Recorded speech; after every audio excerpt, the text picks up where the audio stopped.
Anda kembali bersama kami dalam tiga paslon bicara korupsi dan tepatnya bersepakat untuk menghajar korupsi. Karena saya pikir tiga narasumber saya yang hadir di sini mewakili masing-masing pasangan calon sependapat bahwa korupsi adalah musuh yang harus diperangi bersama. Bukan begitu? Musuh terbesar bangsa ini. Musuh terbesar bangsa ini. Langsung saja kita akan perkenalkan satu persatu yang hadir bersama kami untuk membahas apa yang baru saja kita saksikan. Ada Mbak Tata Ujiati, juru bicara Timnas Anies Mohaimin.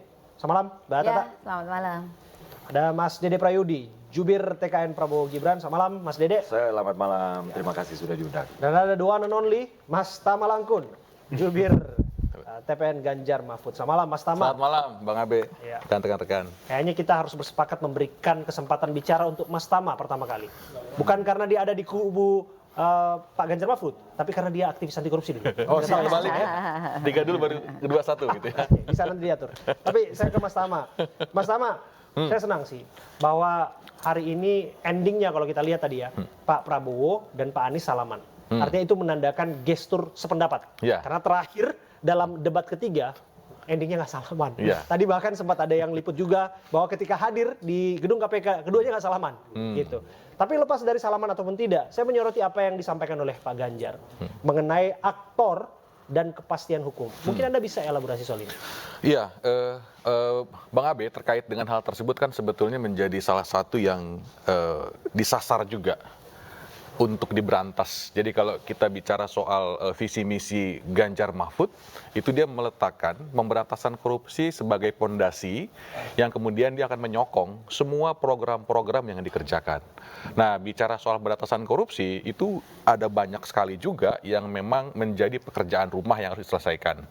Pertama, tadi kita udah bicara soal regulasinya, paket regulasinya yang itu diulang-ulang oleh semua pasangan calon, yang kemudian juga itu dijabarkan juga oleh KPK sendiri, pasal-pasal yang belum lengkap, undang-undang yang belum ada, dan kemudian Mas Ganjar juga menjelaskan selain regulasi, tentu dia bicara soal teladan. Jadi kalau kemudian nggak ada Leading by teladan, example. ya dia harus punya teladan. Dan kalau memang bicara soal korupsi kan memang juga dia busuk dari atas, kira-kira begitu. Kalau kemudian ada perintah, ada instruksi buat korupsi, kemudian didiamkan, tentu itu akan membuat lembaganya yang rusak. Dan yang ketiga, ini yang paling penting, nomor 3, terkait dengan melakukan hal tersebut, kita juga butuh seperti seleksi pejabat publik, orang-orang yang akan duduk di pemerintahan, orang-orang yang menjadi aparat penegak hukum, termasuk juga inspektoratnya adalah diisi oleh orang-orang yang punya integritas.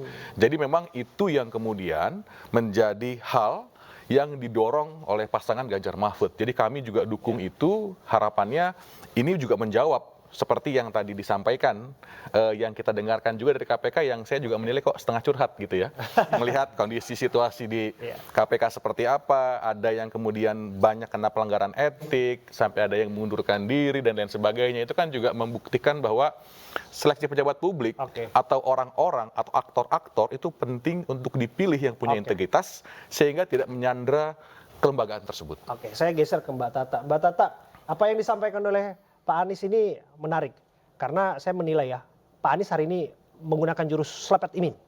Karena yang diselepet hari ini adalah yang mengadakan kegiatan, KPK. Karena hari-hari ini kalau kita lihat, Pak Anies suka memberikan skor rendah. Hari ini dikasihkan kembali, bahwa yang di skor rendah hari ini adalah KPK sebagai lembaga yang tidak dipercaya publik, begitu. Apa artinya ya? Ya, sebenarnya yang memberikan skor rendah itu bukan Pak Anies. Pak Anies hari ini kan nggak memberikan skor. Tapi sebenarnya indeks persepsi korupsi kan turun tahun ini ya, tahun 2002. Jadi dan Pak Gufron sendiri dari KPK juga menyadari itu, bahwa itu masih banyak masalah. Kan sebenarnya yang namanya anti korupsi itu kan sebuah fondasi ya, nilai-nilai mulia kan, nilai-nilai kejujuran, kedisiplinan, tanggung jawab, transparansi. Tapi soal indeks itu kan tak serta-merta itu dilimpahkan terhadap kinerja KPK. Tapi lagi-lagi saya harus tegaskan, dari skala 100 kira-kira skornya berapa? Oh, untuk KPK. Itu indeks persepsi korupsi sudah ada itu, 32 ya kan? Jadi 32 dari 100 itu. Makanya itu nilainya merah. Nilainya merah ya. Itu mengkhawatirkan. Jadi tadi Pak Anies mengatakan bahwa banyak hal yang harus dimulai, dan itu harus dimulai dari kepalanya. Artinya presiden yang terpilih siapapun itu harus memberi contoh bagi upaya pemberantasan korupsi, ya, menegakkan nilai-nilai yang kejujuran itu sebagai fondasi dari semuanya. Dan makanya kan Pak Anies menyebutkan juga beberapa yang beliau pengen dorong ya, termasuk regulasi misalnya, regulasi KPK, kemudian direvisi dan kemudian ada perampasan aset. Kemudian ada dorongan untuk mengumumkan LHKPN dengan sanksi bagi yang tidak ada sistem reward juga nanti. Saya akan dalami soal reward bagi pelapor kasus korupsi. Maka saya geser dulu ke Mas Dede. Kalau kita soroti gagasan Pak Prabowo mengenai korupsi, yang saya catat tadi ada soal sistemik dan realistis. Tingkatkan gaji dan kualitas hidup pejabat negara. Ini bagaimana merealisasikannya? Apakah tidak akan ada kecemburuan antar lembaga, bahkan internal lembaga itu sendiri? Ini bukan soal kecemburuannya ya, ini adalah soal menutup ruang gitu ya, menutup ruang, terutama ruang finansial ya, karena tadi sudah diberikan contoh oleh Pak Prabowo bahwa di negara-negara maju bahkan gaji yang diterima oleh jaksa agungnya itu bisa lebih tinggi daripada perdana menterinya sendiri, rumah dinas juga bisa jauh lebih besar daripada presiden atau kepala negaranya lah. Tapi intinya adalah Pak Prabowo itu sedang membicarakan kesejahteraan, kehormatan dan wibawa. Iya, Mas Dede, saya akan lanjutkan lagi ya. Karena kalau saya nggak ke KPK ini, nanti yang protes Mbak Tata. Karena Pak Anies, calon presiden nomor urut 1 sedang bicara. Kita saksikan bersama. Iya, itu tadi pernyataan dari calon presiden nomor urut 1, Anies Baswedan, yang menyatakan kembali ya, contoh dari pemimpin tertinggi akan ditiru oleh anak buahnya mengenai komitmen anti korupsi. Kok saya menangkap ada frekuensi yang sama dengan Ganjar Mahfud. Ada arti apa di balik ini, Mas Tama? Ya, ini kan sebetulnya hanya pandangan yang merujuk pada informasi yang ada. Jadi tadi kita udah bicara soal IPK, kita juga udah bicara berbagai macam sudut pandang, bahkan juga keluhan dari KPK sendiri. Kan tentu saja pemberantasan korupsi itu butuh komando, butuh instruksi dan butuh komitmen politik dari pemimpin negara. Itu sudah pasti. Karena kalau kita bicara soal pemberantasan korupsi, itu komponennya banyak sekali. Kita bicara penindakan, pencegahan, koordinasi, supervisi, monitoring. Yang semuanya kalau nggak ada komitmen dari negara, maka akan omong kosong. Dan KPK tidak pernah didesain memberantas korupsi se-Indonesia. Gitu. Saya geser ke Mas Dede lagi ya. Mas Dede tadi terpotong ya mengenai bagaimana kemudian memastikan bahwa menaikkan gaji-gaji pejabat yang mengelola keuangan negara triliunan ini tak lantas kemudian membuat kecemburuan. Jangankan kecemburuan internal, tapi juga banyak orang luar sana, guru honorer misalnya yang belum dapat kesempatan kerja. Kemudian juga orang-orang yang dirasa tingkat ekonominya masih rendah. Saya pikir kalau kita membahas itu, kita bisa membahasnya ke hal topik lain ya.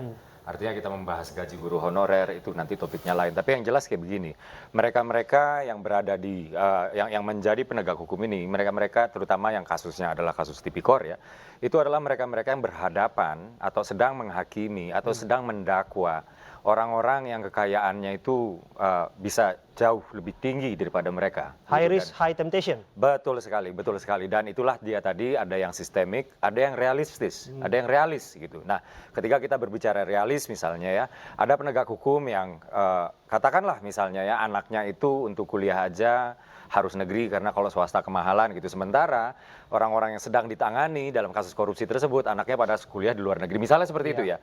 Nah, perbedaan-perbedaan inilah yang kemudian mesti dijembatani. Artinya seperti itu. Tapi tadi disebut loh secara spesifik gaji menteri misalnya yang dibandingkan dengan gaji pejabat BUMN yang dianggap lebih rendah. Sementara kan menteri ini mengelola keuangan negara yang tidak sedikit, cukup besar begitu.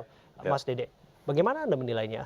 Ya, ini kan artinya bagi Pak Prabowo penegakan hukum, terutama tipikor, ya, ini bukan perkara yang bisa menegasikan kesejahteraan, kewibawaan dan kehormatan para penegak hukum itu sendiri, gitu. Dan salah satu simbol yang digunakan itu adalah soal gaji tadi, rumah dinas tadi dan lain-lain lah. Dan inilah yang dimaksud dengan pendekatan realisnya tadi ya. Memang nggak terlalu terdengar begitu retoris, tapi realistisnya memang seperti itu. Di negara maju semuanya sudah menerapkan seperti itu. Saya ke Mbak Tata ya. Mbak Tata, lagi dan lagi Mas Anies meng-highlight soal etika. Dan berupaya untuk mengembalikan etika menjadi standar tertinggi dalam penegakan hukum termasuk di dalam KPK. lagi-lagi ini diresonansikan, kok masih segar di ingatan kita ya soal etika dalam debat. Ada pernyataan Pak Prabowo, pendapat Prabowo, Anda tidak pantas bicara soal etika begitu. Tapi ada semantik tidak di balik itu? Iya. Kenyataannya kan memang sekarang ini KPK menghadapi masalah etika yang berat. Ya, kita melihat bahwa bahkan ketua KPK pun juga sekarang ini sudah menjadi tersangka, dan itu kan lebih daripada pelanggaran etika. Artinya yang ingin di-highlight oleh Pak Anies itu sebenarnya dari awal rekrutmen pimpinan KPK itu harus. Ya, kita simak dulu ya, Pak Prabowo kelihatannya akan bicara. Kita dengarkan keterangan dari Pak Prabowo, calon presiden nomor 2. Dia yang disampaikan oleh Pak Prabowo, dan ada Pak Gibran tadi yang dipersilakan untuk bicara, tapi nampaknya irit bicara. Untuk persiapan debat cawapres nanti, untuk all out gitu nanti ya barangkali ya. Tapi barangkali Mbak Tata bisa cerita mengenai bagaimana 3 paslon ini tadi sependapat, tapi soal etik ini tadi terputus nih. Kenapa harus di-highlight terus nih etik dan etik? Karena itu memang etika itu merupakan persoalan yang serius sekarang ya. Jadi termasuk salah satunya mengapa saya duga indeks korupsi turun itu juga karena masalah etika juga, di mana pimpinan KPK itu kan sekarang tersangka. Jadi itu persoalan yang berat. Dan saya kira kalau tadi dari sisi paparan itu memang normatif ya. Artinya kalau menyangkut ini korupsi, anti korupsi, semua anti korupsi. Tapi sebenarnya yang juga penting di-highlight itu adalah bagaimana masing-masing kandidat ini ya profilingnya itu atau rekam jejaknya itu dalam upaya pencegahan korupsi dan pemberantasan korupsi ini juga penting kita highlight, karena kadang-kadang orang tuh tidak memahami soal misalnya konflik kepentingan ya, sehingga ketika ada konflik kepentingan menyangkut dirinya, seringkali orang tidak ngeh gitu loh, tidak ngeh bahwa ini adalah konflik kepentingan kan, seperti misalnya Pak Prabowo menyatakan tadi bahwa upaya pentingnya melakukan pencegahan korupsi, pemberantasan korupsi.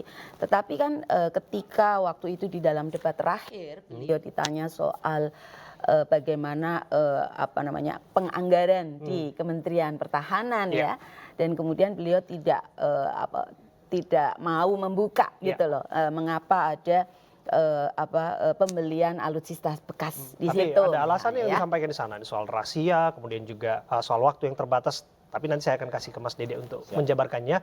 Kita harus bergabung lagi nih, karena calon presiden nomor 3 Ganjar Pranowo dan calon wakil presiden nomor 3 Mahfud MD akan menyampaikan keterangannya. Kita akan bergabung lagi ke gedung KPK. Kita simak bersama. Itu dia pernyataan disampaikan oleh Pak Ganjar Pranowo, dan tadi juga Pak Mahfud diberikan kesempatan untuk bicara, irit bicara, persiapan debat cawapres. Maka kita pastikan, pasti akan seru nanti tuh. Debat keempat calon presiden, prakteknya calon wakil presiden nanti berdebat di sana. Kami kembali saat lagi untuk Anda.